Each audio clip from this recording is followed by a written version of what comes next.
How many of you have ever heard the expression, the customer's always right? If everybody's hand isn't up, you're lying. There's only one thing wrong with that statement. Anybody notice it? It's not true. How many of you have ever experienced a wrong customer? What happens is if you believe the customer is always right and you experience a wrong customer, something psychologists call cognitive dissonance sets in. Cognitive dissonance is that which occurs when reality and perception don't match. If my perception is customers are always right and my reality is I have a wrong customer, I'm going to behave poorly. And I won't even know it. It's subconscious.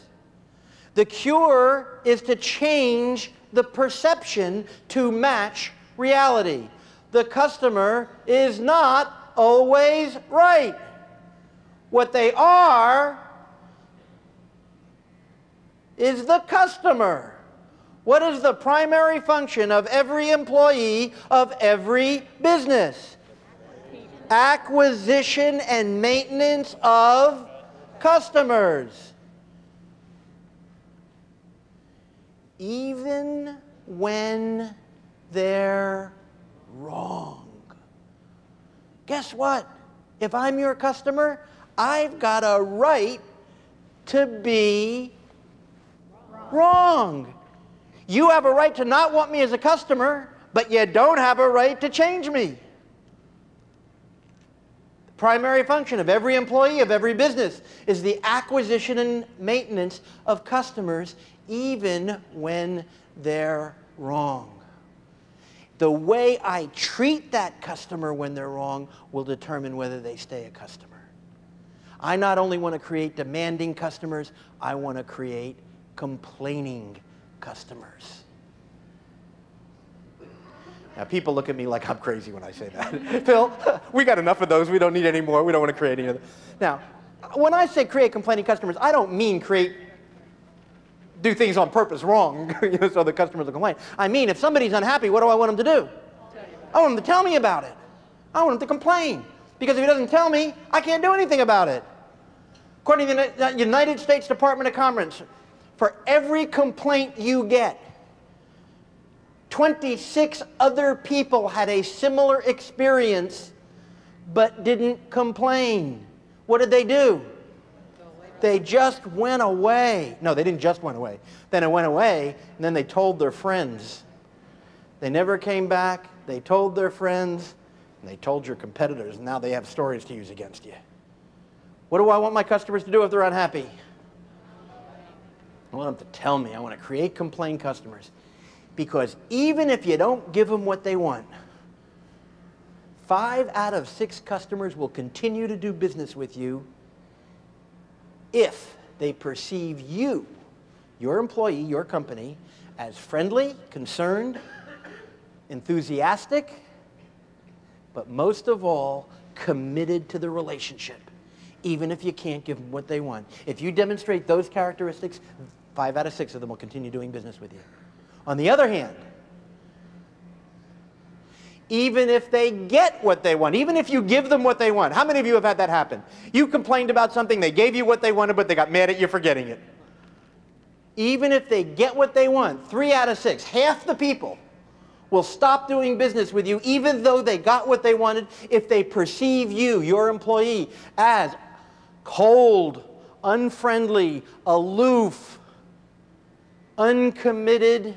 defensive, and uncommitted to the relationship. What are we saying here? What we have to do is create magic for our customers. You know, several years ago, someone from wrote a book that many of you probably have either seen or read called Moments of Truth. Interesting, it was written by a man named Jan Carlson. We took the Moments of Truth concept a step further. Every experience starts off as a moment of truth. A moment of truth is any time any employee has contact with the public. Now, that could mean a customer. It could mean if they're driving a car down the street and it's got your sign on the side and they cut somebody off, guess what just happened? You lost a customer. It's any time your company has contact with the public. What we want to do is prevent that moment of truth, which is simply the experience, from becoming a negative experience, something we call a moment of misery. What we'd like to take is make that moment of truth and turn it into a moment of magic. Create magic for your customers. Because if you can create magic for your customers, they'll always come back to the magician. What we're talking about here is pervasive. This has to be something that happens all the time with every customer, every employee. This is not something you do with some of your customers some of the time. It's not something you do with some of your employees. It has to be pervasive. It has to affect every employee all of the time. Excellence is turning moments of truth into moments of magic and not into moments of misery.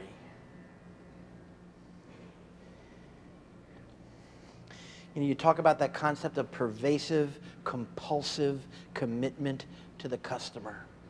Whether it's a prospective customer and we're making that outbound phone call because we bought a list of prospective cruise buyers, or whether it's calling that good customer that's dropped a little bit in their usage, or a good customer that's just such a good customer, I want to call them and tell them so. I don't care what the nature of the contact is. This affects every employee with every customer all of the time. It has to be compulsive. It has to be pervasive and affect everybody all the time. I'd like to close today by telling you a little story that I think really summarizes, encapsulates the concept of all the time. What it means for something to be an all-the-time thing. Some of you may have heard this story. Some of you may have heard other speakers tell this story.